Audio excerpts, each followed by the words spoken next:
Hello guys! So ito nga, may isichika ko sa inyo tungkol nga sa aking naramdaman nung isang araw. So ito nga, 'di ba sabi ko sa inyo, naglaba lang ako at kumain ng mangga. And then ito nga, 'di ba paraudo ako ng tubig, as in tubig. Oh my god.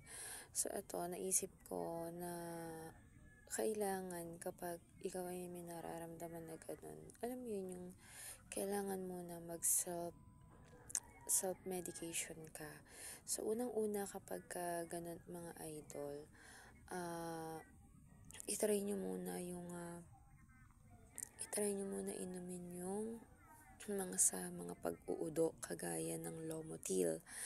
And then, sabayan nyo na rin ng gawgaw na may Sprite, kahit 7-Up, pwede yan. At pagkatapos nun, kung talagang para ma-sure, ito, gamitan nyo na ng Ursiflora. So, ito ay gamot sa pagtatae. Tapos, sabayan mo na rin ng Pocari at ng Tordan. So, stop naman ang pagdumi ko mga ka-idol. Salamat naman, pero lambot pa ang inyong person. Kasi nga syempre, ikaw ba namang magparaudo ng 6 times na tubig lang? Talagang lambot, bagsak talaga ka, idol. So, hindi naman pwedeng pabayaan lang kasi nga, ganun nga. So, ito pa yung pinakang advisable ko sa inyo mga ka-idol. Kapag kayo ay, halimbawa, may kakainin kayo, kasi nga 'di ba mangga yung kinain ko mga ka-idol.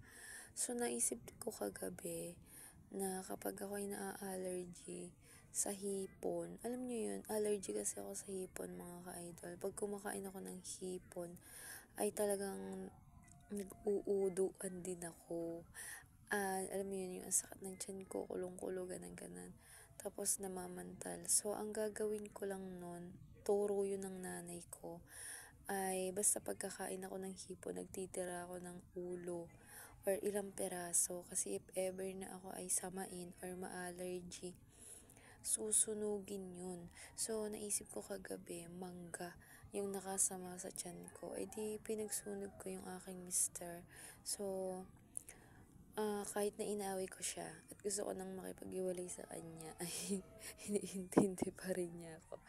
So, ayan, sinunog niya yung mangga at ayun nga yung ininom ko. Ayan, sinunog niya yung mangga ng sunog na sunog. Tapos, nilagyan niya ng 2 kaunting tubig, tapos ininom ko, tapos ipinahid ko sa tiyan ko.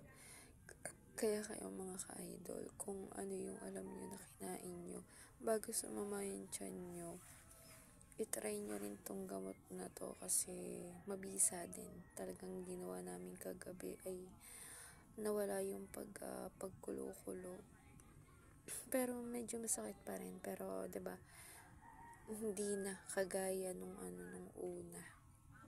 So yun lang guys.